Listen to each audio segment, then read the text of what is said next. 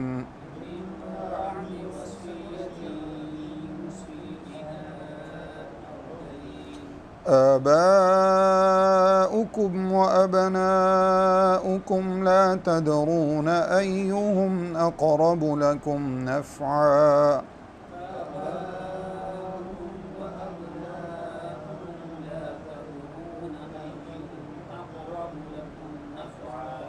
फ़रीज़तम मिनल्लाह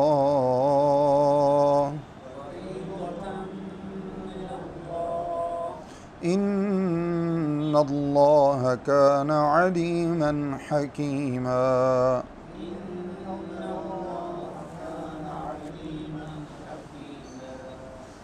सदक़ल्लाहुल अज़ीम। अऊज़ु बिल्लाहि मिनश शैतानिर रजीम, बिस्मिल्लाहिर रहमानिर रहीम। सूरत उन्निसा आयत नंबर 11। अल्लाह रब्बुल इज़्ज़त के इरशाद गिरामी है, यूसीकुमुल्लाहु फ़ी औलादिकुम। अल्लाह रब्बुल इज़्ज़त तुम्हें वसीयत फ़रमाता है तुम्हारी औलाद से मुताल्लिक़। लिज़्ज़करि मिस्लु हज़्ज़िल उन्सयैन, मुज़क्कर के लिए हिस्सा होगा जितना दो औरतों को हिस्सा मिलता है। दो औरतों के बराबर एक मर्द को हिस्सा मिलेगा। फ़इन कुन्ना निसाअन फ़ौक़ इस्नतैन, और अगर औरतें दो से ज़्यादा हों, दो तक हों तो फिर वो वाला कानून होगा, और अगर दो से ज़्यादा हों फ़लहुन्न सुलुसा मा तरक, तो फिर वो सारी की सारी माल, टोटल माल के 1/3 में शरीक होंगी। वइन कानत वाहिदा, और अगर अकेली हो, फ़लहा निस्फ़, यानी अकेली औरत वारिस हो, अकेली बेटी वारिस हो, फ़लहा निस्फ़, तो फिर उसके लिए टोटल माल का 1/2 यानी हाफ़ हिस्सा होगा। वलिअबवैहि लिकुल्लि वाहिदिन मिन्हुमा अस्सुदुस, और वालिदैन के लिए यानी माँ बाप दोनों के लिए, लिकुल्लि वाहिदिन मिन्हुमा अस्सुदुस, दोनों के लिए एक एक छठा हिस्सा होगा, एक छठा उसका और एक छठा उसका। मिम्मा तरका, उसमें से जो मरने वाले मैयत ने छोड़ा, इन कान लहू वलद, यह उस सूरत में है जब मैयत की औलाद भी हो। फ़इल्लम यकुल लहू वलदुन, पस अगर मैयत की औलाद ना हो, ववारिसहु अबवाहु, और सिर्फ़ उसके वालिदैन ही वारिस हों, फ़ली उम्मिही सुलुस, तो ऐसी सूरत में वालिदा को छठा हिस्सा मिलेगा। फ़इन कान लहू इख़्वतुन, पस अगर उसके लिए भाई भी हों, मैयत के भाई भी मौजूद हों, फ़ली उम्मिही सुदुस, तो फिर ऐसी सूरत में माँ को छठा हिस्सा मिलेगा। मिन बादी वसीयत यूसी बिहा औ दैन, ये उस वसीयत के बाद है जो मरने वाला कर जाए या फिर उसके कर्ज़ की अदायगी के बाद है। आबाउकुम व अबनाउकुम, तुम्हारे आबाओ अजदाद, बाप दादा परदादा, वो व अबनाउकुम, या फिर तुम्हारी औलादें, बेटा पोता पड़पोता, ला तदरून अय्युहुम अक़रबु लकुम नफ़ा, तुम नहीं जानते हो कि उनमें से कौन तुम्हारे लिए ज़्यादा नफ़ामंद और सूदमंद है। फ़रीज़तम मिन अल्लाह, ये अल्लाह की तरफ से मुकर्रर करदा हिस्सा है। इन्नल्लाह कान अलीमन हकीमा, यकीनन अल्लाह रब्बुल इज़्ज़त तो हिकमत वाला और जानने वाला है। यहाँ पर दो आयत ये हैं, एक तो आयत नंबर 11 और 12, और इसी तरह से इसी सूरत की जो आखिरी आयत है सूरह निसा की 6ठे पारे में, इन आयात में अल्लाह रब्बुल इज़्ज़त ने वरासत के अहकाम का तफसील से ज़िक्र फरमाया है। वरासत का इल्म वो इल्म है जो आम तौर पर किसी भी शख्स के दुनिया से जाने के बाद उसका मतरूका माल जो होता है, उसकी प्रॉपर्टी और जायदाद जो होती है, उससे मुताल्लिक़ इसमें तालीमात होती हैं। नबी सल्लल्लाहु अलैहि वसल्लम ने सही हदीस में सहाबा किराम फरमाते हैं कि आप सल्लल्लाहु अलैहि वसल्लम ने इरशाद फरमाया कि मुझसे वरासत का इल्म सीख लो, क्योंकि मैं भी तुम लोगों में नहीं रहूँगा। यानी ऐसा ना हो कि मैं दुनिया से जाऊँ और तुम लोग ये इल्म मुझसे सीख ना पाओ। तो इस तरह से कहने का मकसद ये है कि मुझसे एहतमाम के साथ इस इल्म को सीख लो। तो अभी थोड़ा सा पीछे हो जाइए, उनको देखने में मुश्किल हो रही है। तो मुझसे एहतमाम के साथ वरासत का इल्म सीख लो। इसी तरह से एक हदीस में मौजूद है जिसमें आप सल्लल्लाहु अलैहि वसल्लम ने इल्म के उठ जाने का तज़किरा फरमाया। क़ुर्ब क़यामत में, क़ुर्ब क़यामत इल्म उठ जाएगा। और आप जानते हैं कि इल्म का उठ जाना, ये भी सही हदीस में है, इल्म का उठ जाना ये किताबों से इल्म ख़त्म हो जाने का नाम नहीं है, बल्कि इल्म का उठ जाना एक तो उलमा के उठ जाने से है, दूसरा उस इल्म के ऊपर अमल उठ जाने से है। तो आपने फरमाया कि क़ुर्ब क़यामत जो इल्म सबसे पहले उठ जाएगा, यानी जिस पर अमल सबसे ज़्यादा छोड़ दिया जाएगा, वो वरासत का इल्म है। आप देख सकते हैं, मुशाहिदा इसका कर सकते हैं कि इस वक्त वरासत के इल्म से मुताल्लिक़ हमारी मालूमात कितनी है और उसके ऊपर अमल कितना है। उमूमन ये होता है कि हम घर पे जो अपने एतबार से ज़्यादा बेहतर समझा जाता है, जो वरसा होते हैं, उनमें से जो ज़्यादा समझ लें कि पहले से मुसल्लत होता है घर के मामलात के अंदर, जो हावी होता है किसी भी एतबार से, वो अपनी मर्ज़ी से जो उसको समझ आता है उसी के एतबार से वो तक़सीम करता है। ये वरासत का इल्म है। वरासत के इल्म के बारे में मरने वाले के लिए अल्लाह ताला ने सूरतुल बकरा की इब्तदाई जो है वो दूसरे पारे में हमने ये पढ़ा, जिसमें अल्लाह रब्बुल इज़्ज़त ने इरशाद फरमाया कि वहाँ पर वसीयत को फ़र्ज़ करार दिया गया था। ये उस वक्त की बात है जब अभी अल्लाह रब्बुल इज़्ज़त ने अस्हाबुल फ़ुरूज़, यानी जिनके हिस्से मुकर्रर होते हैं करीबी रिश्तेदारों के, उनके हिस्से अभी तक अल्लाह ने मुकर्रर नहीं फरमाए थे, तो उस वक़्त वसीयत करना लाजिम करार दिया गया था। अब वसीयत करना लाजिम नहीं है, उस वक़्त वसीयत फ़र्ज़ था, अब वसीयत फ़र्ज़ नहीं है। और उस वक़्त जो वसीयत थी वो अपने वरसा के हक़ में भी हो सकती थी, और जो वरसा नहीं है उनके हक़ में भी वसीयत हो सकती थी। अब इस आयत के अंदर भी वसीयत का जिक्र तो मौजूद है, जैसे आखिर में हमने जाकर पढ़ा, मिन बादी वसीयत यूसी बिहा औ दैन, वसीयत और कर्ज़ की अदायगी के बाद ये सारे हिस्से तकसीम किए जाएंगे। इसका माना ये कि वसीयत आज भी मौजूद है, लेकिन अब इसकी हैसियत फ़र्ज़ जैसी नहीं है। और इसी तरह से जो वसीयत है, एक तो फ़र्ज़ नहीं है, दूसरे नंबर पर वसीयत जो है ये, इसके बारे में दो शर्तें और ज़हन में रख लें। एक तो वसीयत वरसा के हक़ में नहीं हो सकती। हज्जतुल वदा के मौका पर नबी सल्लल्लाहु अलैहि वसल्लम ने ये बात इरशाद फरमाई, इन्नल्लाह क़द अअता कुल्ला ज़ी हक़्क़िन हक़्क़हु फ़ला वसीयत लिवारिसिन। अल्लाह रब्बुल इज़्ज़त ने हर हक़ वाले का हक़ मुकर्रर फरमा दिया। उसका वरासत में कितना हिस्सा है, जैसे अभी हमने कुछ डिटेल्स पढ़ी हैं, उनका हिस्सा अल्लाह ने मुकर्रर कर दिया। अब किसी वारिस के हक़ में वसीयत करना जायज़ नहीं है। जिसका हिस्सा शरीयत ने मुकर्रर कर दिया है उसके हक़ में वसीयत करना जायज़ नहीं है। एक बात तो ये हो गई। दूसरी बात, शायद साद बिन अबी वक़ास रज़ियल्लाहु तआला अन्हु का वाक़या है। उन्होंने नबी सल्लल्लाहु अलैहि वसल्लम से पूछा कि मेरी, अल्लाह के रसूल सल्लल्लाहु अलैहि वसल्लम, मेरी एक ही बेटी है और मेरे पास माल वाफर मक़दार में है, तो क्या मैं अपना सारा माल सदका कर दूँ? आपने फरमाया नहीं। उन्होंने कहा अल्लाह के रसूल, फिर मैं क्या 3 हिस्से माल सदका कर दूं, यानी जो है ना वो क्या कहना चाहिए 2/3 माल जो है वो सदका कर दूं, आपने फरमाया नहीं। उन्होंने कहा फिर आधा माल सदका कर दूं, आपने फरमाया नहीं। फिर उन्होंने कहा अल्लाह के रसूल क्या मैं 1/3 माल सदका कर दूं, आपने फरमाया हाँ 1/3 माल सदका कर दो। वसुलसु कसीर, और फरमाया कि ये 1/3 यानी 1/3 टोटल माल का, फरमाया कि ये बहुत ज़्यादा है वसीयत करने के एतबार से, वसीयत करने के एतबार से ये माल भी बहुत ज़्यादा है। शायद इब्न अब्बास रज़ी अल्लाह तआला अन्हु फरमाते हैं कि काश लोग 1/4 की वसीयत किया करें, 1/4 की यानी 1/4 की, टोटल माल के 1/4 की वसीयत किया करें, क्योंकि 1/3 ज़्यादा होता है पर इसमें क्वार्टर जो है वो चौथा हिस्सा होता है, 1/3 जो है वो तीसरा हिस्सा है। तो फरमाते हैं कि लोगों को चाहिए, मैं चाहता हूँ कि लोग 1/3 के बजाय 1/4 जो है वो ना उसकी वसीयत किया करें, क्योंकि नबी सल्लल्लाहु अलैहि वसल्लम ने फरमाया था वसुलसु कसीर कि 1/3 तो बहुत ज़्यादा होता है वसीयत करने के लिए। तो ये 2 बुनियादी शराइत हैं वसीयत करने के लिए। एक तो वरसा के हक़ में वसीयत नहीं की जा सकती, दूसरे नंबर पर 1/3 से ज़्यादा माल में वसीयत करना जायज़ ही नहीं है। अगर कोई वसीयत कर जाए अपने टोटल माल की, आधे माल की, 1/3 से ज़्यादा जितने भी माल की, तो उसकी वसीयत को हर मुस्लिह इस्लाह करने वाला, चाहे वो उसके रिश्तेदारों में हो, चाहे वो जैसे आजकल हमारे पास म्यूनसिपल टाउन कमेटियाँ इनमें से कोई हो, यूनियन सतह पर कोई हो, या वो जैसे मुतल्लिका थानों के अंदर इस तरह के केसेस चले जाते हैं वहाँ पर कोई हो, या अदालतें हों, या सुप्रीम कोर्ट हो, हाई कोर्ट हो, कोई भी जो मतलब अथोराइज पर्सन है वो इसकी इस्लाह कर सकता है, उसको इस बात की इजाज़त है। लेकिन उसकी नीयत के अंदर कोई मामला जो है ना वो कोई गड़बड़ वाला नहीं होना चाहिए, इस बात का एहतमाम किया जाए। तो उसके बाद 1/3 के ज़्यादा जो वसीयत है उसको कैंसिल कर दिया जाएगा, 1/3 से ज़्यादा माल में वसीयत नहीं की जा सकती। इसी तरह से वसीयत से मुताल्लिक़ कुछ और चीज़ें जिनका हमें जानना बहुत ज़रूरी है, वो ये कि जो शख्स वारिस बन सकता है वो रसा, मतलब कौन किसका वारिस बन सकता है? मुसलमान काफिर का वारिस नहीं बन सकता और काफिर मुसलमान का वारिस नहीं बन सकता। मुसलमान काफिर का वारिस नहीं होगा, काफिर मुसलमान का वारिस नहीं होगा। कातिल भले वो असल माल के अंदर वारिस मौजूद हो, कातिल जिस शख्स को उसने कत्ल किया, बेशक वो उसका सुलभी बेटा ही क्यों ना हो, बेशक उसका भतीजा क्यों ना हो, बेशक उसका बाप क्यों ना हो, लेकिन अगर उसने कत्ल कर दिया है तो कत्ल उसकी वरासत के अंदर रुकावट बन जाएगा, अब ये कातिल वारिस नहीं हो सकता।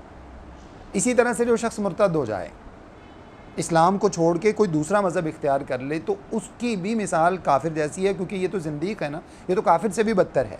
इसने तो रोशनी देखकर अपनी आंखें बंद की हैं ना, तो ये भी वारिस नहीं है, मुर्तद भी वारिस नहीं हो सकता। एक सेकंड मुझे दीजिएगा। अस्सलाम वालेकुम।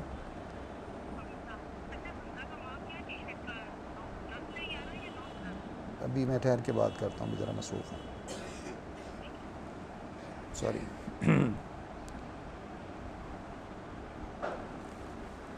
तो ये जो लोग हैं, यानी मुर्तद भी वारिस नहीं बन सकता, कातिल भी वारिस नहीं बन सकता, काफिर भी वारिस नहीं बन सकता, ये लोग किसी भी सूरत में वारिस नहीं बन सकते। और जिनका हिस्सा अल्लाह रब्बुल इज़्ज़त ने मुकर्रर कर दिया है, इनके हक़ में वसीयत नहीं की जा सकती। अब वसीयत फिर किन के हक़ में की जा सकती है? किसी दूसरे लोगों के लिए वसीयत की जा सकती है जिसका हिस्सा शरीयत में मुकर्रर नहीं है। जैसे पिछले रुकू में हमने पढ़ा था, अल्लाह ने फरमाया इज़ा हज़रल क़िस्मत उलुल क़ुरबा वल यतामा वल मसाकीन फ़र्ज़ुक़ूहुम मिन। माल की तकसीम के वक़्त अगर करीबी रिश्तेदारों में या दूसरे लोगों में कोई मिस्कीन, कोई यतीम, बाज़ मरतबा रिश्तेदारों के अंदर ही कोई ऐसा यतीम बच्चा होता है, जैसे मैंने आपको मिसाल दी थी कि अगर बाप की मौजूदगी में बेटा दुनिया से चला जाए, बाप का माल अभी बेटों के नाम पे जो है वो ट्रांसफ़र नहीं हुआ, और बेटा फौत हो जाए, यानी इसके बेटों में से 4 बेटे हैं तो एक बेटा दुनिया से चला गया, अब 3 बेटे बाकी हैं, उस बेटी की औलाद मौजूद है, उस बेटे की औलाद मौजूद है, तो अब चूँकि माल अभी तक बेटों के नाम पे तकसीम ही नहीं हुआ था, उसके ज़ाती माल में तो उसका बेटा शरीक होगा, यानी इस शख्स का पोता, इस शख्स का पोता अपने बाप की वरासत में तो जो है अपने बाप का तो वारिस बनेगा जो उसका ज़ाती माल है। और अगर इसका कोई ज़ाती माल नहीं है, अभी तक वरासत टोटल दादा के ही नाम पे थी और उसने अपने बेटों के नाम पे तकसीम नहीं की थी, तो ये पोता वारिस नहीं है, शरीय एतबार से ये पोता वारिस नहीं है। इन्हीं जैसों के लिए अल्लाह रब्बुल इज़्ज़त ने फरमाया कि अगर तकसीम के वक़्त ये मौजूद हों तो इनके हक़ में वसीयत कर दो। अब दादा के ज़हन में ये आता है कि बाकी 3 बेटों को तो हिस्सा मिल जाएगा उनका, और बाकी सारा माल भी इन्हीं पे तकसीम होगा। उसूली तौर पर तो यही फ़ैसला, इस बेटे का कोई हिस्सा नहीं था, क्योंकि ये बेटा भी वारिस बना ही नहीं था। वारिस ये तब बनता जब बाप दुनिया से जाता या बाप अपनी विरासत उनके नाम पे तकसीम करता, ऐसा कुछ हुआ नहीं। अब इस दादा के पास इस पोते के लिए वसीयत करने का इख्तियार मौजूद है, इसके लिए वसीयत कर सकता है क्योंकि ये पोता वारिस नहीं है, इसका शरीयत के अंदर हिस्सा मुकर्रर नहीं है। अच्छा, ये कोई जुल्म भी नहीं है, शरई एतबार से इसको जुल्म ना समझा जाए, चूँकि ये बुनियादी तौर पे वारिस अपने बाप का था। अगर चचाओं में से कोई भी नहीं होता तो फिर ये वारिस बनेगा। चचाओं में से कोई भी नहीं होता, इस बच्चे के चचाओं में से कोई भी मौजूद नहीं है, सारी दुनिया से चले जाते हैं या कोई मौजूद ही नहीं था, सिर्फ इसका बाप ही था। बाप दुनिया से चला गया, बाप अपने बाप से पहले, यानी इस बच्चे के दादे से पहले। तो जब दादा दुनिया से जाएगा तो उस दादा का सबसे पहला वारिस इसका यही पोता होगा, बाप की अदम मौजूदगी में। तो इस वजह से ये बच्चा चूँकि इस एतबार से शरई वारिस नहीं है, अपने बाप की अदम मौजूदगी में और अपने चचाओं या ताया की मौजूदगी में वारिस नहीं है, इस वजह से इसके लिए दादा जो है वो वसीयत कर सकता है रिश्तेदारों में से, या रिश्तेदारों में से कोई दूसरे बच्चे हैं, जैसे बाज़ मरतबा क्या होता है अपनी बहन के बच्चे या बेटियों के बच्चे, या इसी तरह से कोई मतलब उनमें से किसी का दुनिया से कोई चला जाए, कोई यतीम है, कोई मिस्कीन है, कोई फ़ुक़रा में से है, इनके लिए वसीयत की जा सकती जिनका हिस्सा शरीयत में मुकर्रर नहीं है। रिफ़ाही इदारे के लिए वसीयत की जा सकती है, किसी गुरबा फ़ुक़रा मसाकीन जो इलाके के अंदर मौजूद हो, मुसलमानों के कोई भी इस तरह के लोग मौजूद हों, उनके लिए वसीयत की जा सकती है, किसी मदरसे के नाम पे वसीयत की जा सकती है, ज़कात की तक़सीम के लिए अगर कोई इदारा मुकर्रर है तो वो उनके लिए वसीयत की जा सकती है, लेकिन 1/3 से ज़्यादा वसीयत नहीं की जा सकती है। ये सारी चीज़ें हमारे ज़हनों में रहनी चाहिए और इसी तरह से हमें कोशिश करना चाहिए कि जितना कम अज़ कम हमारे अपने जो हमारी जायदाद और प्रॉपर्टी है उससे रिलेटेड जो इल्म है उसको हम ज़रूर हासिल करें, ताकि नबी सल्लल्लाहु अलैहि वसल्लम की हदीस के मुताबिक एक तो क़ुर्ब क़यामत यानी ये वाला जो मामला है कहीं हमारे पास से ये सिलसिला शुरू ना हो जाए कि हमारे अंदर से ये इल्म उठ जाए और क़यामत हमारे सर पे आ जाए, इस तरह का मामला ना हो। इस वजह से हमें ये इल्म ज़रूर हासिल करना चाहिए। दूसरा, नबी सल्लल्लाहु अलैहि वसल्लम ने जो हदीस में फरमाया, जो शुरू में आपके सामने रखी, आपने फरमाया कि मुझसे वरासत का इल्म सीख लो। तो इसके पेश नज़र, इस अहमियत के पेश नज़र हमें वसीयत, इसका वरासत का जो इल्म है ये हमें ज़रूर सीख लेना चाहिए। और वसीयत के मुतालिक नबी सल्लल्लाहु अलैहि वसल्लम ने इरशाद फरमाया, अगरचे फ़र्ज़ी वसीयत का हुक्म तो मनसूख हो चुका है, लेकिन अगर इसके बावजूद भी कोई शख्स वसीयत लिखना चाहे, करना चाहे वसीयत, तो आपने फरमाया उसकी एक रात भी ऐसी ना गुजरे कि उसने वसीयत अपने पास लिख रखी हो। यानी अगर कोई वसीयत करना चाहता है तो फिर चूँकि उसको इल्म नहीं कब अल्लाह के पास से बुलावा आ जाएगा, इस वजह से उसको चाहिए कि पहले से ही अपनी वसीयत लिख के अपने पास, अपनी डायरी में, अपनी जेब में, जहाँ कहीं पर मुनासिब हो वसीयत अपनी लिख के रख लें, लेकिन उन्हीं शराइत के साथ जो शराइत मैंने आपके सामने जिक्र की हैं, उसके अलावा किसी के हक़ में वसीयत करना जायज़ नहीं है। अब इस आयत को समझिए जो हमने पढ़ी है।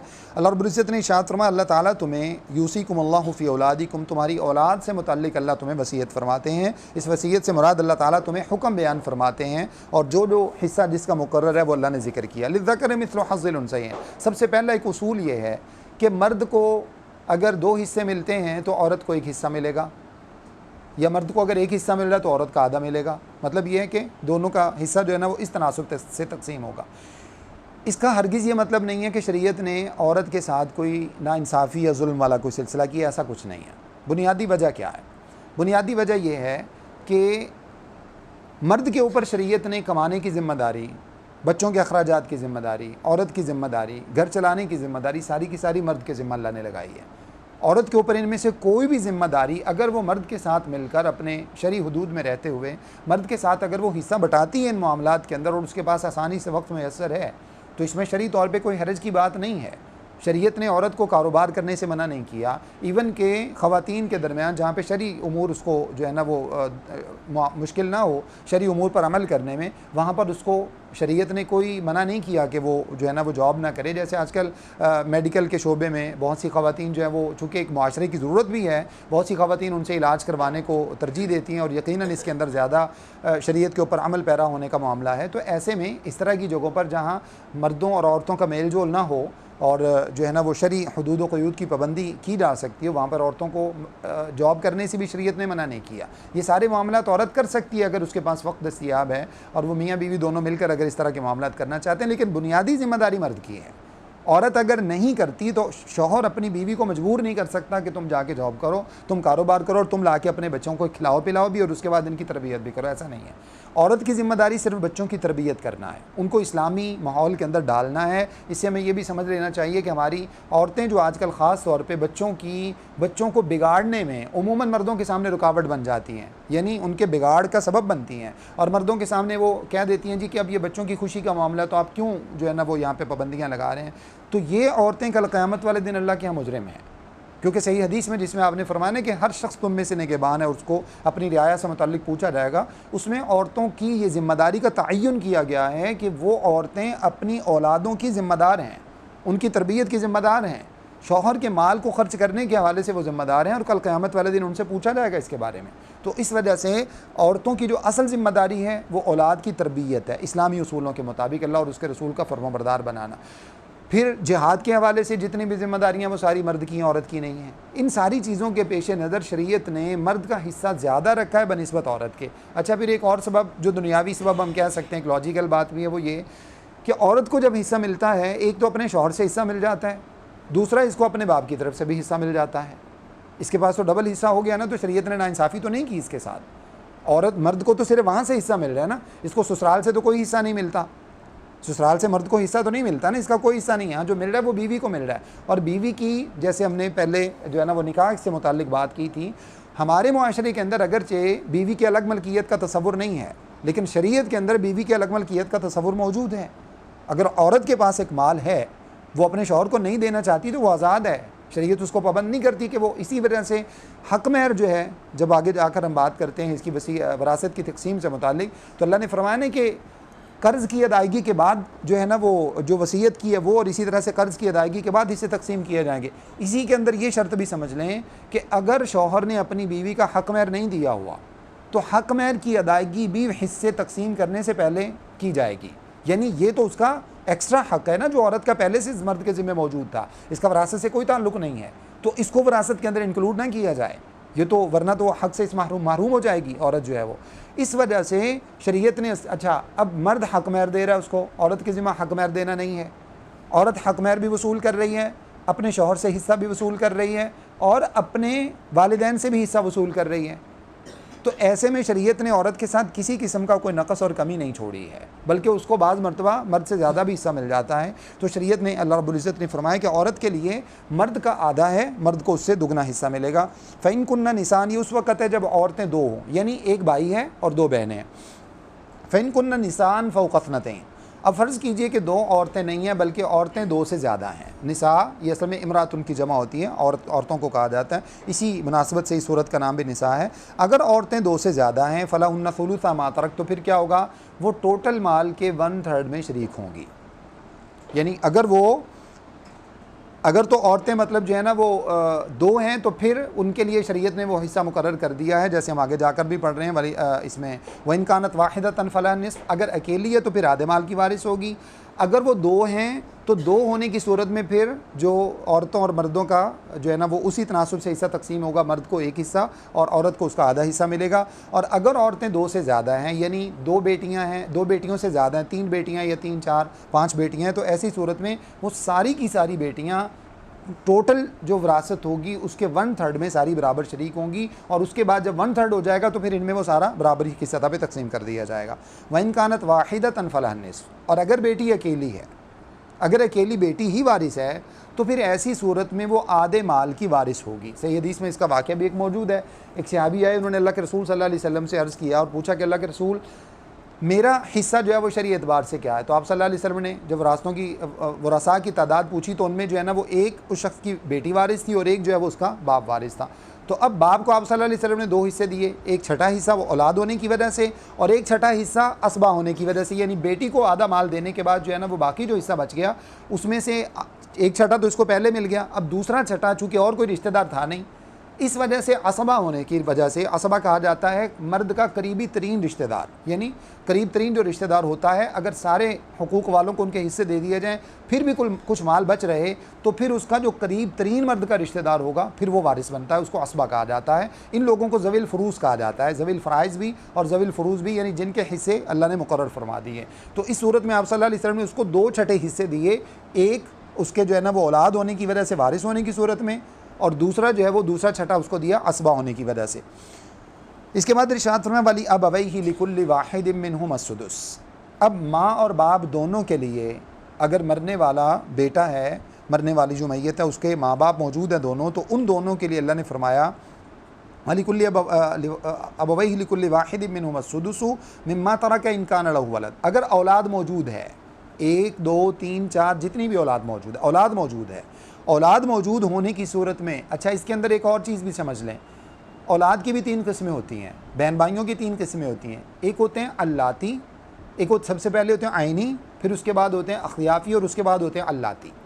आइनी कहा जाता है जो दोनों माँ और बाप यानी इनकी हकीकी औलाद हो, इन्हीं माँ बाप की, इन्हीं माँ बाप की हकीकी औलाद हो तो वो आइनी कहलाते हैं, आइनी बहन भाई आपस में कहलाते हैं।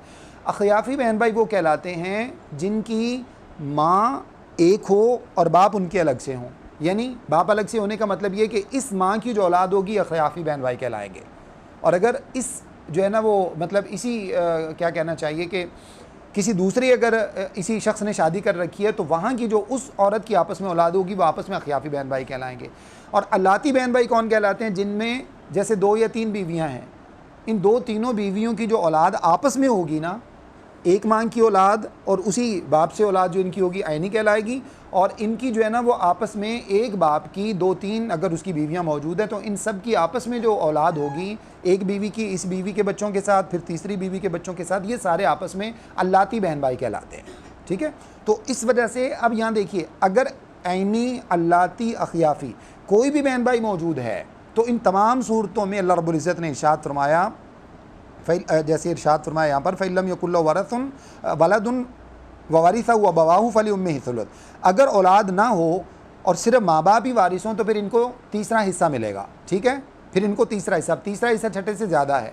लेकिन अगर फ़र्ज़ कीजिए कि ऐनी, अल्लाती, अखियाफ़ीन में से कोई भी बहन भाई मौजूद है तो माँ को वो फ़ौरन छठे पे ले जाएगा। कोई एक भी मौजूद है तो माँ को फ़ौरन छठे पे ले जाएगा।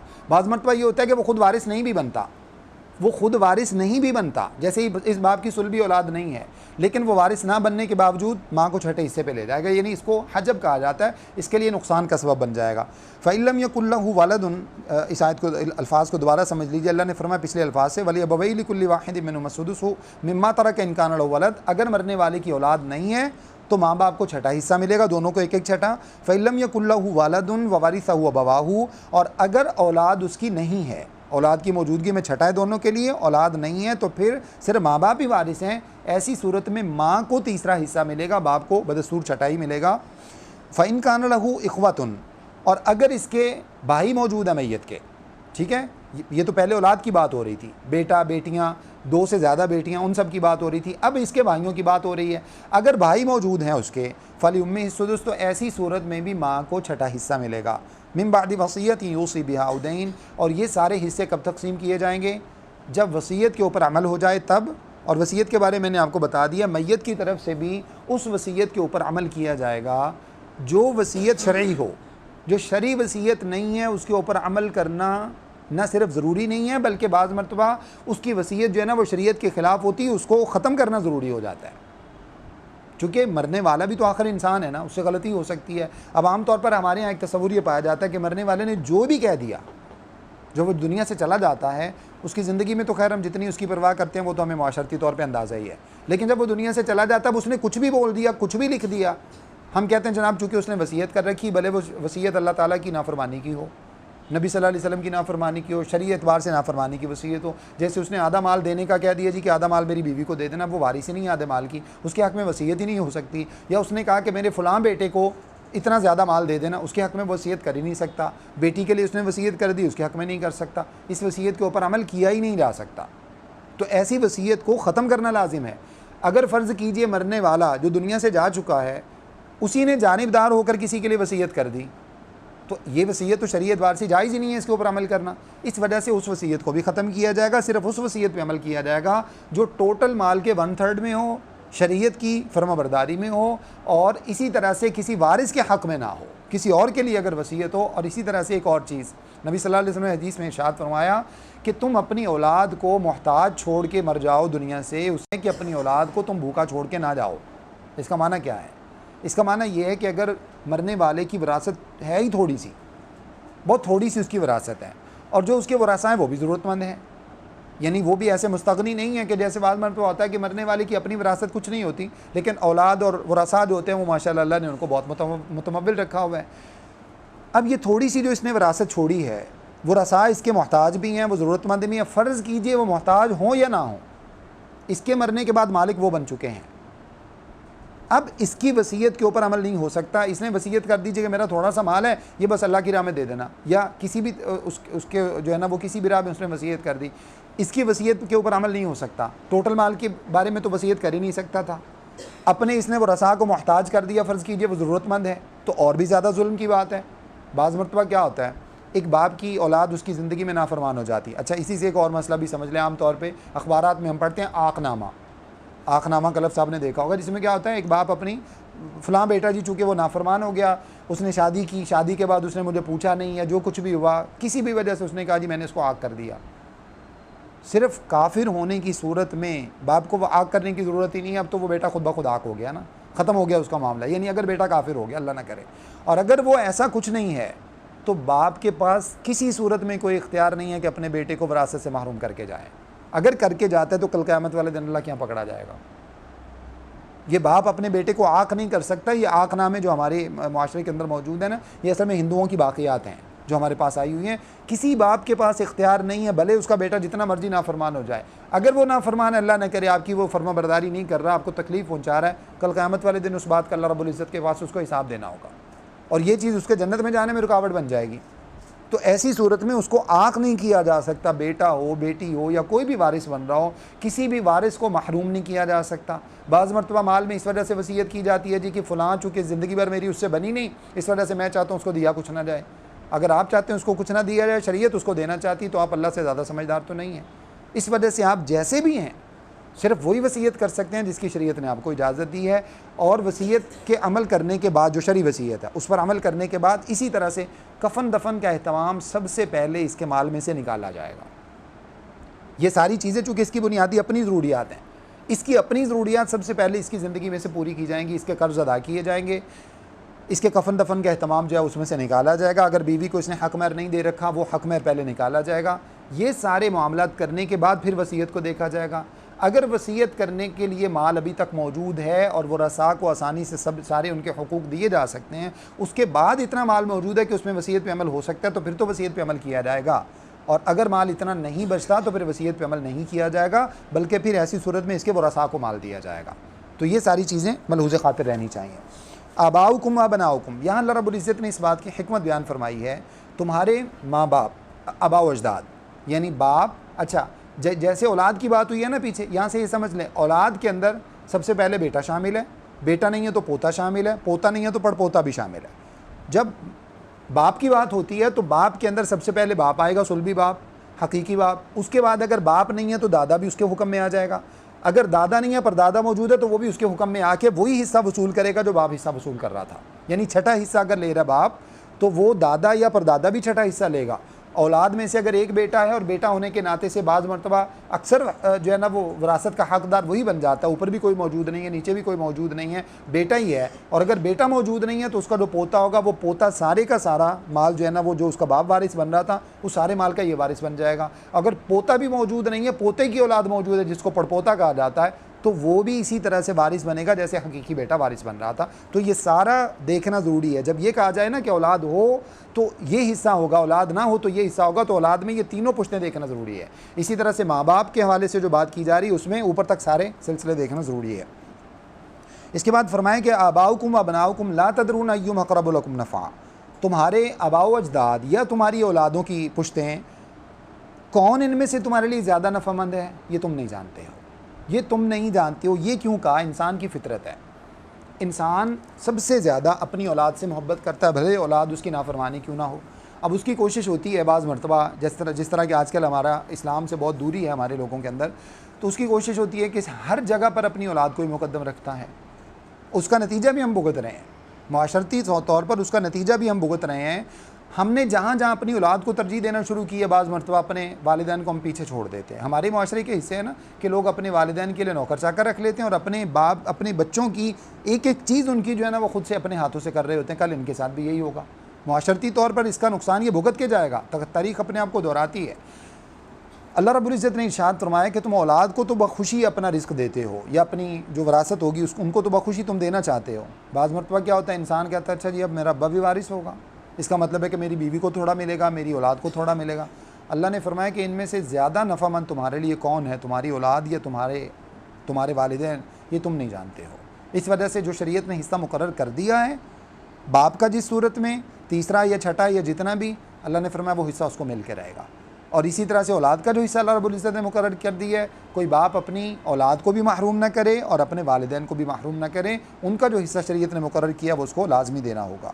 फ़रीदतम मिनल्लाह, अल्लाह ने फरमाया ये अल्लाह ताला की तरफ से हिस्से मुकर्रर कर दिए गए हैं और ये फ़रीज़ा है। फ़रीज़ा का मतलब ये फ़र्ज़ है, और अगर कोई शख्स इसका ख़िलाफ़ करेगा तो वो क़यामत वाले दिन गुनाहगार होगा, मुस्तहक़ सज़ा होगा। इन्नल्लाह कान अलीमन हकीमा, यकीनन अल्लाह रब्बुल इज़्ज़त जानने वाला और हिकमत वाला है। अल्लाह से दुआ है कि जो कुछ मैंने आपके सामने बयान किया मुझे और आप सबको समझने, अमल करने और आगे पहुँचाने की तौफ़ीक़ अता फ़रमाएँ। अस्तग़फ़िरुल्लाह ली व लकुम व लिसाइरिल मुस्लिमीन।